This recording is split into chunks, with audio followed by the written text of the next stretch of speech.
VVD, 80 years of legacy in consumer goods. நாமக்கல்ல Tiruchengode main road எர்ணாபுரத்துல இருக்கிற Spiro prime public ஸ்கூல்ல +2 board எக்ஸாம்ஸோட சேர்த்து NEET and JEE கோச்சிங்கும் கொடுத்துட்டு இருக்காங்க.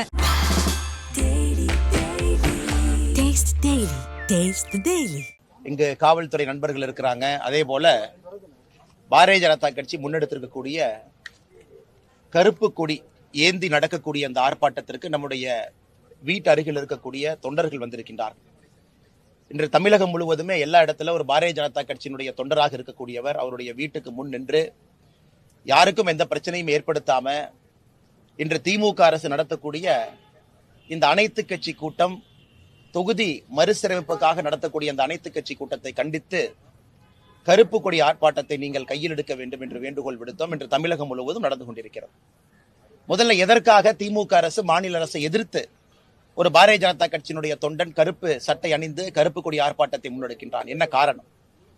உங்களுக்கு தெரியும், தமிழகத்தை பொறுத்தவரை அண்டை மாநிலங்களோடு, குறிப்பாக பக்கத்து மாநிலங்களோடு பல பிரச்சனைகள் இருக்கக்கூடிய மாநிலம் நம்முடையது. கேரளாவை மட்டும் நீங்க எடுத்துக்கிட்டீங்கன்னா முல்லை பெரியார் அணை பிரச்சனை தொடர்ந்து நமக்கு இருக்கு. பேபி அணையை இன்னும் சரிப்படுத்த முடியாம தவிச்சுக்கிட்டு இருக்கோம்.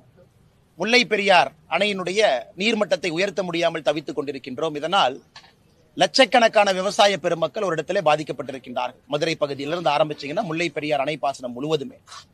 அதே போல தென்காசி பக்கம் போயிட்டீங்கன்னா செண்பகவல்லி அணை, அந்த திமுகவினுடைய தேர்தல் அறிக்கை 84 சொல்லியிருந்தாங்க, நாங்க ஆட்சிக்கு வந்தவுடன் செண்பகவல்லி அணையை சரிப்படுத்தி விடுவோம் என்று. அது இவங்க செய்யாதனால கிட்டத்தட்ட தென்காசி மாவட்டத்துல மட்டுமே 2 லட்சத்துக்கு மேற்பட்ட விவசாய பெருமக்களுக்கு அங்க பிரச்சனை இருக்கு. திருவனந்தபுரம் இருந்து வரக்கூடிய கழிவுகள் எல்லாம், குப்பை கூடங்கள் எல்லாம் இன்னைக்கு தமிழகத்திற்குள்ள கொட்ட ஆரம்பிச்சிருக்கிறாங்க. அது தென்காசியாக இருக்கட்டும், கோயம்புத்தூராக இருக்கட்டும், கேரளா பார்டரை ஒட்டி தமிழகத்திற்குள்ள அந்த கம்யூனிஸ்ட் ஆட்சி வந்த பிறகு கேரளத்துல தமிழகத்தை பொறுத்தவரை மருத்துவ கழிவுகள்ல இருந்து, மனித கழிவுகள்ல இருந்து, மிருக கழிவுகள்ல இருந்து எல்லா விதமான கழிவுகளும் இங்க கொட்டுறாங்க. இது ஒரு பக்கம். கர்நாடகாவை பொறுத்தவரை நீண்ட நாட்கள் பிரச்சனை இருக்கக்கூடியது காவேரி பிரச்சனை. குறிப்பாக இன்று மேகதாத்து அணையை கட்டியே தீருவேன் என்று கர்நாடகாவினுடைய துணை முதலமைச்சர் திரு DK சிவகுமார் அவர்கள் கிளம்பி இருக்கின்றார்கள். தமிழக அரசு இதுவரை மறுப்பு கூட சொல்லல. தமிழகத்தினுடைய முதலமைச்சர் இதுவரை எதிர்த்து கூட கேள்வி கேட்கல. பந்திப்பூர்ல இரவு வாகன போக்குவரத்தை தடை செய்த பிறகு லட்சக்கணக்கான பொதுமக்கள் ஊட்டி, கூடலூர்ல அவங்களுக்கு பிரச்சனை இருக்கு. பல ஆண்டுகளாக கேட்டுக்கொண்டிருக்கின்றோம், ஹொசூர்னுடைய வளர்ச்சி பெங்களூரை ஒட்டி இருக்கணும். அதற்கு பொம்மசந்திரா பெங்களூர்ல இருந்து ஹொசூர் வரைக்கும் ஒரு மெட்ரோ கனெக்ஷன், அது சென்னை பெங்களூர் மெட்ரோ காரிடராக வர வேண்டும் என்று சொல்லுகின்றோம். அதற்கும் கர்நாடக அரசு எதிர்ப்பு தெரிவிக்கிறது. இப்படி தமிழகத்திற்கு நியாயமாக வர வேண்டிய தண்ணீரில் இருந்து, நியாயமாக இருக்கக்கூடிய பிரச்சனைகள் இருந்து எந்த ஒரு தீர்வு இல்லாம தமிழகத்தினுடைய முதலமைச்சர் அவர்கள் 4 ஆண்டுகள்ல தமிழகத்தினுடைய உரிமையை முழுவதாக கோட்டை விட்டிருக்கின்றார். உங்களுடைய கவனத்திற்காக கேரளாவுக்கு மட்டுமே தமிழகத்தினுடைய முதலமைச்சர் மாண்புமிகு MK ஸ்டாலின் ஐயா 4 முறை போயிருக்கிறாங்க. 4 முறை போயிருக்கிறாங்க கேரளாவுக்கு மட்டுமே. 4 முறை போய் தமிழகத்தினுடைய பிரச்சனையை ஒரு முறை கூட பேசல. ஆனா இன்று கேரளாவினுடைய முதலமைச்சர் திரு விஜயன் அவர்களாக இருக்கட்டும், கர்நாடகாவினுடைய துணை முதலமைச்சர் திரு DK சிவகுமார் அவர்களாக இருக்கட்டும், தெலங்கானாவுடைய முதலமைச்சராக இருக்கட்டும், இவங்க எல்லாத்தையும் சென்னையில அழைத்து பிரச்சனையே இல்லாத, இவங்க கற்பனைக்காக, இவர்களுடைய கனவுக்காக இவர்களாக ஏற்படுத்திய தொகுதி மறுசீரமைப்பு பிரச்சனை என்கின்ற நாடகத்தை அரங்கேற்றிக் கொண்டிருக்கின்றார்கள் ITC ஹோட்டல்ல. அதனால் தமிழக மக்களுடைய உரிமையை தொடர்ந்து விட்டு கொடுத்து, கடந்த 4 ஆண்டுகளாக திமுகவினுடைய ஆட்சியில உரிமையெல்லாம் விட்டு கொடுத்து இவர்களுக்கு அரசியல் லாபம் வர வேண்டும் என்பதற்காக கம்யூனிஸ்ட் ஆட்சியோடு நெருங்கிய தொடர்பு, காங்கிரஸ் ஆட்சியோடு நெருங்கிய தொடர்பு கொண்டு நம்முடைய உரிமைகள்லாம் விட்டு கொடுத்த மாநிலத்தினுடைய முதலமைச்சர் ஐயா MK ஸ்டாலின் அவர்களை எதிர்த்து இந்த கருப்பு கொடி ஆர்ப்பாட்டம், கருப்பு சட்டை அணிந்து தமிழகம் முழுவதுமே பாரதிய ஜனதா கட்சியினுடைய தொண்டர்கள் ஆர்ப்பாட்டம் நடத்தி கொண்டிருக்கின்றார்கள். இன்னைக்கு நடக்கக்கூடியது வெறும் நாடகம் மட்டும்தான். தொகுதி மறுசீரமைப்புல தமிழகத்திற்கு எந்த விதமான பிரச்சனையும் வரப்போறதில்லை. தமிழகம் உட்பட எந்த மாநிலமாக இருந்தாலும், குறிப்பாக நம்முடைய தென்னிந்திய மாநிலங்கள் யாருமே அவர்களுடைய விகிதாச்சார அடிப்படை படி ஒரு சீட்டு கூட இழக்க போறதில்லை. எல்லாரும் இன்னைக்கு என்ன பொசிஷன்ல இருக்காங்களோ அதே போல இருப்பாங்க. தமிழ்நாட்டை பொறுத்தவரை 543 சீட்டுல 39 லோக்சபா சீட் நமக்கு இருக்கு. 7.17%. நாளை புதிய லோக்சபாவுடைய எண்ணிக்கை என்னவாக இருந்தாலும் கூட அதே 7.17% தமிழகத்திற்கு இருக்க போது, யூபிக்கு அதே இருக்க போது, கர்நாடகாவுக்கு அந்தந்த விகிதாச்சார அடிப்படையில் இருக்க போது. அப்படி இருக்கும் பொழுது இவர்களாக இவ்வளவு பிரச்சனை இருக்கும் பொழுது அதையெல்லாம் மறைத்து விட்டு, மறந்து விட்டு ஒரு தொகுதி மறுசீரமைப்பு நாடகம் என்பதை நடத்தி கொண்டிருக்கின்றார்கள். இதையும் கண்டித்து பாரதிய ஜனதா கட்சியினுடைய தொண்டர்கள் தமிழகம் முழுவதுமே கருப்பு கொடி ஏந்தி கருப்பு உடை அணிந்து ஆர்ப்பாட்டம் நடத்தி கொண்டிருக்கின்றார். அன்பு சொந்தங்களே, உங்களுக்கும் தெரியும், நம்முடைய தொண்டர்கள் கோஷமிட்டபடி தமிழகத்துல எங்கேயுமே படுகொலைகள் நடக்காத ஒரு நாளே இல்லை, பாலியல் வன்முறைகள் நடக்காத ஒரு நகரமே இல்லை, ஊழல் இல்லாத எந்த ஒரு அரசு துறையுமே இல்லை என்கின்ற அடிப்படையில் இதை தினமும் பார்த்து கொண்டிருக்கின்றோம். இதற்கெல்லாம் முதலமைச்சர் பேசணும். இன்னைக்கு இன்னொரு விஷயத்தை நம்முடைய முதலமைச்சருக்கு சொல்லிக்கொள்ள விரும்புகின்றேன். தமிழகத்தில் அனைத்து கட்சிகள் நிறைய பேர் சொல்றாங்க, நாம் இங்க ஒரு காஸ்ட் சென்சஸ் எடுக்கணும், ஜாதி அடிப்படையில் எவ்வளவு மக்கள் இருக்கிறாங்க அப்படிங்கிற ஒரு கணக்கு எடுக்கணும், அதன் பிறகு நம்முடைய திட்டங்களை எல்லாம் கொண்டு சேர்ப்பதற்கு முயற்சி எடுக்கணும். இன்னைக்கு தெலங்கானாவுடைய முதலமைச்சர் வந்திருக்கிறாங்க. அந்த மாநிலத்துல அவர் ஜாதி சென்சஸ் எடுத்திருக்கிறாரு. எடுத்த பிறகு ரிப்போர்ட்டை வெளியிட்டிருக்கிறார். ஆனா தமிழகத்தினுடைய முதலமைச்சர் என்ன சொல்லுவாருன்னா, நாங்க எடுப்பதற்கு அனுமதி இல்லை, மத்திய அரசு எடுக்கணும். அது எப்படி நியாயம்? அதனால் தமிழகத்தினுடைய முதலமைச்சருடைய பல பொய்கள் இன்னைக்கு வெட்ட வெளிச்சமாகுது. தெலங்கானாவிலிருந்து வந்திருக்கக்கூடிய முதலமைச்சர் அவருடைய மாநிலத்தில் ஜாதி சென்சஸ் எடுத்திருக்கிறார். ஆனா தமிழகத்தினுடைய முதலமைச்சர் எடுக்க முடியாது, மத்திய அரசு மேல பழிய போடுறாங்க. அதையும் தெலங்கானா முதலமைச்சர்கிட்ட கத்துக்குங்க. இதுல நீங்க தொகுதி மறுசீரமைப்பு பத்தி பேசுங்க, பேசாம போங்க. ஆனா தமிழர்களுடைய உரிமையாக இருக்கக்கூடிய முல்லை பெரியாறு, செண்பகவல்லி அணை, மருத்துவ கழிவு கொட்டுதல், இதெல்லாம் கேரளாட்ட பேசுங்க. Bommasandra Hosur corridor, Chennai metro Bengaluru corridor, குறிப்பாக பந்திப்பூர் இரவு நேரத்தில் செல்லக்கூடிய வாகன போக்குவரத்து பிரச்சனை, மேகதாத்து அணைக்கு எதிர்ப்பு சொல்லி அனுப்புங்க. இன்னைக்கு வந்திருக்கும் பொழுது எதிர்ப்பு சொல்லி ஆளுகின்ற கட்சியாக மத்தியில் இருக்கக்கூடிய பாரதிய ஜனதா கட்சி நாங்க எதிர்க்கிறோம். மோடி ஐயா தமிழகத்தினுடைய அனுமதி இல்லாம மேகதாத்து அணை கட்ட முடியாதுன்னு சொல்லியாட்டு. அப்படி இருக்கும் பொழுது தமிழகத்தினுடைய முதலமைச்சர் வாயை திறந்து தமிழகத்தினுடைய எதிர்ப்பை பதிவு செய்வதற்கு என்ன பிரச்சனை? இதையெல்லாம் முதலமைச்சர் அவர்கள் என்று செய்ய வேண்டும் என்று இந்த நேரத்தில் நாங்க வேண்டுகோள் விடுக்கிறோம். அவர் அரசியல் டிராமாக்காக இந்த மீட்டிங் இருந்தாலும் கூட ஒரு டீ பஜ்ஜி பிஸ்கட் சாப்பிட்ட பிறகு தமிழகத்தினுடைய உரிமையும் நிலைநாட்டி அந்தந்த மாநிலத்தினுடைய முதலமைச்சர்கிட்ட பேசி அனுப்புங்கன்னு நாங்க சொல்ல விரும்புறோம். அதை தாண்டி வந்திருக்கக்கூடிய பத்திரிகை நண்பர்கள் இந்த கடுமையான வெயில் நின்று கொண்டிருக்கின்றீர்கள். உங்களுக்கு நன்றியை தெரிவித்துக் கொள்வதோடு கேள்விகள் இருந்தா கேளுங்கன்னா பதில் சொல்றோம். இப்படி வர்றேங்கண்ணா. வணக்கம். ரெண்டு விஷயத்தை பிரதானமா முன்வைக்கிறீங்க. ஒண்ணு கேரளாவில் இருக்கக்கூடிய அணை விவகாரம், அதே போல கர்நாடகாவில் இருக்கக்கூடிய அந்த நீர் பங்கீட்டு தொடர்பான விவகாரத்தை முன்வைக்கிறீங்க. இதை மத்திய அரசு செய்யறதே மத்திய அரசு தானே. அதை செய்யாம திரும்பி மாநில அரசுகிட்டே நம்ம அதை சொன்னா என்ன நியாயம்? ஆனா மத்திய அரசுக்கு இதுல எங்கேயுமே பொறுப்பு இல்லைங்கன்னா. மத்திய அரசை பொறுத்த வரைக்கும் 2018 காவிரி ட்ரிபியூனல் அமைத்த பிறகு சகோதரருக்கு தெரியும், மிக தெளிவாக பாராளுமன்றத்தில் நாம் சொல்லிவிட்டோம், மேகதாத்து அணை தமிழகம், புதுச்சேரி, கேரளா இந்த 3 மாநிலத்தினுடைய அனுமதி இல்லாம எங்கே நீர் உற்பத்தியாகி வருகிறதோ அந்த மாநிலம், குறிப்பாக கர்நாடகா மாநிலம், அங்கே அணை கட்டுவதற்கு அனுமதி இல்லை என்று சொல்லிய பிறகு டி.கே. சிவகுமார் அவருடைய பேச்சை இங்கே சுட்டிக்காட்ட விரும்புகின்றேன். யார் அனுமதி கொடுத்தாலும் கொடுக்காவிட்டாலும் தமிழகத்தினுடைய அனுமதி எப்பொழுதும் தேவையில்லை, அணை கட்டியே தீருவேன் அப்படின்னு டி.கே. சிவகுமார் சொன்னார்.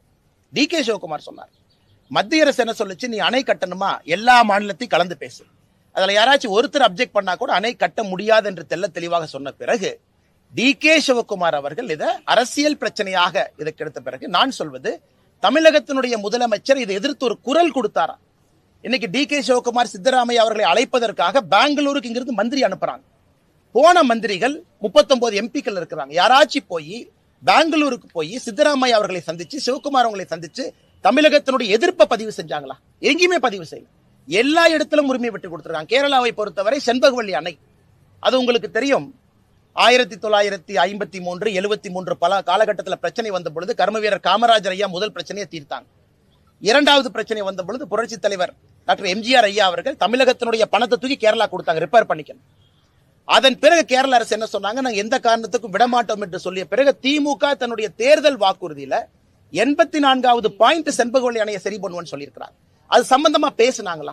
இப்ப சகோதரருக்கு தெரியும், ஒரு மாநிலத்தினுடைய முதலமைச்சர் இன்னொரு மாநிலத்துக்கு போனாங்கன்னா என்ன பேசினாங்கிற செய்தி குறிப்பு பத்திரிகை நண்பர்களுக்கு கொடுப்பாங்க. செண்பகவல்லி அணையை 4 முறை கேரளாவுக்கு சென்று பேசல. ஆனால் எங்களுடைய ஆதங்கம், நாங்கள் சொல்வது மத்திய அரசுடைய வாதமாவே வச்சுக்கோங்க. ஏன்னா ஆளும் கட்சியாக இருக்கக்கூடிய தமிழக பாரதிய ஜனதா கட்சி மத்தியில நாங்க சொல்றோம், இது இல்ல எதிர்ப்பு தெரிவிச்சாச்சு. அப்படி இருக்கும் பொழுது திமுக வாயை திறந்து அவர்கள் எதிர்ப்பை பதிவு செய்வதற்கு கூட என்ன பிரச்சனை தான் நாங்க கேட்கிறோங்கன்னா. பந்திப்பூர்ல இரவு நேர போக்குவரத்து பிரச்சனை, இது 2 மாநில அரசும் உட்கார்ந்து ஒரு முறையாவது பேசலாமே. உச்சநீதிமன்றம் தீர்ப்பு இருக்கலாம், இருவரும் உட்கார்ந்து ஒரு முறை கூட பேசலையே. பொம்மசந்திரா டு ஹொசூர் அந்த 23 கிலோமீட்டர் மெட்ரோ லைனை போட்டீங்கன்னா ஹொசூருடைய வளர்ச்சி எப்படி இருக்குங்கண்ணா? எப்படி இருக்கும்? அதுல பெங்களூர் என்ன சொல்றாங்க, இல்ல பெங்களூருக்கு வெளியிருந்துதான் கனெக்ஷன் கொடுப்பேன், நமக்கு Bengaluru central to Hosur connect பண்ணணும் நாம கேட்கிறோம். இது சம்பந்தமா ஒரு பேச்சுவார்த்தை நடத்துனீங்களா? காஸ்ட் ஷேரிங் பத்தி நடத்துனீங்களா? எதுவுமே பேசாம தினமும் அரசியல் மட்டும் பேசிக் கொண்டிருந்தால் மாநிலத்தினுடைய வளர்ச்சியை முழுமையாக நம்முடைய முதலமைச்சர் விட்டுக் கொடுத்து விட்டார் என்பதுதான் எங்களுடைய கோபம் மட்டுமல்ல, ஆதங்கம். விகிதாச்சார அடிப்படையில தொகுதி மறுசீரமைப்பு செய்யப்படும் சொல்றாங்க. ஆனா ஊபி, பீகார் மற்ற மாநிலத்துல விகிதாச்சார அடிப்படையை விட கூடுதலாக தொகுதி வருது. நம்ம விகிதாச்சார அடிப்படையில குறைவான தொகுதி வருது அவங்களுடைய பாயிண்ட் ஆகிறாங்க. இல்லைங்கண்ணா, இல்ல இல்ல இல்ல 1972 நீங்க இல்லைங்கண்ணா. இன்னைக்கு 1971 சென்சஸ் நடந்துச்சு கடைசியா. அதாவது இந்த தொகுதி மறுசீரமைப்பை பொறுத்தவரை 71 சென்சஸ் வச்சு நாம சுதந்திரத்தின் பொழுது இந்தியாவில் இருக்கக்கூடிய மொத்தமாக லோக்சபா எம்பி 469. முதல் தேர்தல் 1951-52 469 இருந்து 543 வரை நம்ம ஏத்தி இருக்கிறோம் 20 வருஷத்துல. எப்படினாங்கன்னா ஒரு 10 ஆண்டு கால சென்சஸ் வச்சு இப்ப 71 சென்சஸ் வச்சு 543. இன்னைக்கு நீங்க மறுபடியும் 1971 சென்சஸே நீங்க வச்சு கொண்டு போறீங்க அப்படின்னா கூட தமிழ்நாடு போன்ற மாநிலங்கள் நாம மக்கள் தொகை கட்டுப்பாட்டை எப்பவே அடைஞ்சிட்டோம். 2.1 ஃபெர்டிலிட்டி ரேட் அடைஞ்சிட்டோம். இன்னைக்கு நாம் கேட்பது தமிழ்நாடுக்கு 7.17, மொத்தம் 543ல 39 7.17. அது அன்னைக்கு காலகட்டத்தில் நமக்கு நியாயமா கிடைச்சிருக்கு. இன்னைக்கு யூபி போனீங்கன்னா 30 லட்சம் 28 லட்சம் பேத்துக்கு ஒரு எம்பி இருக்கிறாங்க. நமக்கு 18 லட்சம் 16 லட்சம் பேத்துக்கு இருக்கிறாங்க. இன்னைக்கு மக்கள் தொகை அடிப்படையில் நீங்க அதை கொடுக்க ஆரம்பிச்சீங்க அப்படின்னா எம்பிக்கள் அதிகமாயிரும். அதனாலதான் பல இடத்துல நம்முடைய பிரதமர் அவங்க சொல்றாங்க, இது காங்கிரசினுடைய கணக்கு, மக்கள் தொகை அடிப்படையில நாங்கள் அதை செய்ய போவது இல்லைன்னு பிரதமர் தெளிவுபடுத்தியிருக்கிறாங்க. தமிழ்நாட்டுக்கு வந்த உள்துறை அமைச்சர் இல்ல இன்னைக்கு எப்படி இருக்கிறீங்களோ அதை பொறுத்துதான் ஏற்றம். இன்னைக்கு 543க்கு 7.17, நாளைக்கு ஒருவேளை சீட்டு 800 ஆனாலும் 7.17. இன்னைக்கு யூபிக்கு என்ன விகிதாச்சாரம் இருக்கோ அவர்களுக்கும் அதே விகிதாச்சாரம். அப்படி இருக்கும் பொழுது எந்த ஒரு மாநிலத்துக்கும் ஏற்றம் இல்லை, எந்த ஒரு மாநிலத்துக்கும் இறக்கம் இல்லை. எங்களை பொறுத்தவரை இது சரியானதாக இருக்கும் என்று நாங்கள் கருதுகின்றோம். விகிதாச்சார அடிப்படையை தவிர நீங்க எந்த ஆக்ஷன் எடுத்தாலும், நிலப்பரப்பு வச்சு போலாம், யூபிக்கு நிலப்பரப்பு பெருசு, இல்ல நம்ம மக்கள் தொகையை வச்சு போலாம், யூபிக்கு மக்கள் தொகை அதிகம். 1971 பாப்புலேஷனுக்கு பின்னாடி நீங்க கணக்கு பார்த்தாலும் சகோதரருடைய கேள்விக்கு யூபி இன்னும் அதிக மக்கள் தொகை தான் இருக்கிறாங்க. நீங்க 2 மக்கள் தொகையும் பேலன்ஸ் பண்ணா கூட.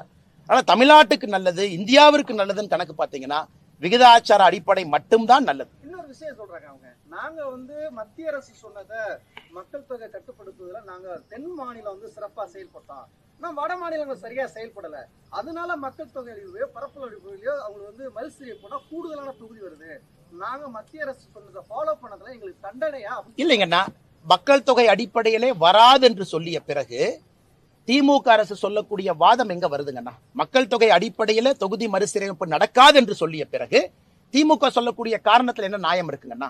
நாம் இன்னைக்கு 1971 மக்கள் தொகை அடிப்படையில வைத்த 39 எம்பிக்களை பேசுறோம் 543. அதே விகிதாச்சார அடிப்படையில உயர்வு இருக்கும் என்று சொல்லும் பொழுது திமுக சொல்லுகின்ற அந்த காரணமே தவறு தானே. இன்னைக்கு திமுக இங்கெல்லாம் கூப்பிட்டு பேசுறாங்க. எத்தனை, குறிப்பாக மம்தா பானர்ஜி அவர்கள் இந்த கூட்டத்தை புறக்கணிச்சிருக்கிறாங்க. நான் வரமாட்டேன், எனக்கு இதை விட இன்னொரு பிரச்சனை நான் பேசிக் கொண்டிருக்கும் பொழுது என்னுடைய கவனம் இங்கே திசை திருப்ப விட மாட்டேன் என்று ஆம் ஆத்மி கட்சி வந்திருக்கிறாங்க. ஏன் இதே திமுக வடக்கில் இருக்கக்கூடிய இந்தியர்களை எத்தனை முறை தவறா பேசியிருக்கிறாங்க? அதையெல்லாம் வந்திருக்கக்கூடியவர்கள் கேட்டுட்டு போவாங்களா? பஞ்சாபினுடைய முதலமைச்சர் கேட்டுட்டு போகணும், ஆம் ஆத்மி கட்சியினுடைய தலைவர் கேட்டுட்டு போகணும், அவங்களும் வந்திருக்கிறாங்க கேட்டுட்டு போகணும். அதனால இவர்கள் இன்னைக்கு ஒண்ணு நாளைக்கு ஒண்ணு, ஏன் நேற்று முன்தினம் கூட ஒரு அமைச்சர் பன்னிக்குட்டி போடுற மாதிரி வட இந்தியால பன்னிக்குட்டி போடுற மாதிரி போடுறாங்கிறாங்க. இதெல்லாம் ஒரு நியாயமா? இதெல்லாம் தமிழகத்தினுடைய மக்களுடைய வெளிப்பாடா இது போன்ற பேச்சுக்கள் எல்லாம்? அதனால் வெறும் ஏமாற்று வேலை, பித்தலாட்டு வேலை மட்டும் செய்து இந்த நாடகத்தை திராவிட முன்னேற்ற கழகம் என்று அரங்கேற்றிக் கொண்டிருக்கின்றார். 1000 கோடி ரூபாய் ஊழல் சொல்லி மதுபான கடைகள் முன்பாக போராட்டத்தை நடத்திருக்கீங்க. ஈடில ஒரு குறிப்பிட்டு ஒரு அறிக்கையை கொடுக்குறாங்க, எந்த இடத்துல ஊழல் நடந்தது, அப்படி ஊழல் நடந்தா கைது செய்ய ஒரு குற்றச்சாட்டு நிச்சயமா கைது செய்யத்தாங்க போறாங்க. நீங்க பாருங்க, 2G கேஸ்ல முதல் நாளே கைது பண்ணாங்களா?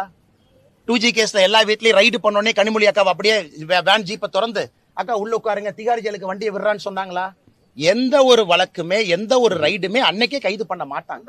அதனால யாரும் பண்ண மாட்டாங்க. அது இன்னும் அப்பீல் இருக்குன்னு, அது இப்ப அப்பீல் இருக்கு. ஒருவேளை கனிமொழி அக்கா வெளியே வந்துட்டீங்க நீங்க சொன்னா கூட அது இன்னைக்கு அப்பீல்ல ஃபாஸ்ட் ட்ராக் கோர்ட்ல சிபிஐ கோர்ட்ல போயிட்டு இருக்கு. அதனால இன்னைக்கு திமுக நீங்க ரைடு பண்ணீங்க, நைட்டை ஏன் கைது பண்ணல? அப்ப நாங்க குற்றவாளிகள் இல்லை என்கின்ற வாதத்தை ஏற்றுக்கொள்ள முடியாது. ஒரு ரைடு பண்ணதுக்கு அப்புறம் இன்ஃபர்மேஷன் எடுக்கிறாங்க, டாக்குமெண்ட்டை எடுக்கிறாங்க, செக் பண்ண போறாங்க, தொடர்ந்து நடக்க போகுது. செந்தில் பாலாஜியினுடைய அவர்களுடைய கைதன ஒரே நாள்ல நடந்துச்சா? ரைடு எப்ப நடந்துச்சு? அதனால நிச்சயமாக யாராவது திமுக அது போல பகல் கனவு கண்டுட்டு இல்ல நம்ம ஊழல் பண்ணிட்டோம் தப்பிச்சுக்கிட்டோம் யார் நினைத்தாலும் கூட ஈடி விடக்கூடாது என்பது எங்களுடைய கோரிக்கை. ஈடி போன்ற ஒரு அமைப்புகள் யார் ஊழல் செஞ்சிருக்கிறாங்களோ பிடிச்சி உள்ள வைக்கணும். அதுவும் இந்த 1000 கோடி ரூபாய்க்கு மேல் என்கின்ற வாதத்தை தொடர்ந்து பாரதிய ஜனதா கட்சி வைத்துக் கொண்டிருக்கின்றோம். நிச்சயமாக இந்த டாஸ்மாக் ஊழல் இந்தியாவையே உழுக்கக்கூடிய ஒரு ஊழலாக, தமிழ்நாட்டினுடைய அரசியல் சரித்திரத்தை மாற்றக்கூடிய ஒரு ஊழலாக இருக்கும் என்பது எங்களுடைய நம்பிக்கை. அது ரெண்டு விஷயம் சொல்றாங்க. டெல்லியில அதே போல பண்ணாங்க பிஜேபி, தமிழ்நாட்டுல வந்து கையில எடுக்கிறாங்க. ஆனா நேரடியாக அரசு துறையில 1000 கோடி ரூபாய் ஊழல் இல்ல, ஒப்பந்தம் எடுக்கிறது ஒரு மையமா வச்சு குற்றச்சாட்டை முன்வைக்கிறாங்க. அது விருதான குற்றச்சாட்டு மட்டும்தான் அப்படின்னு சொல்றாங்க. ஆனா அது திமுகவுடைய வாதம். திமுக இன்னொரு வாதமும் சொன்னாங்க.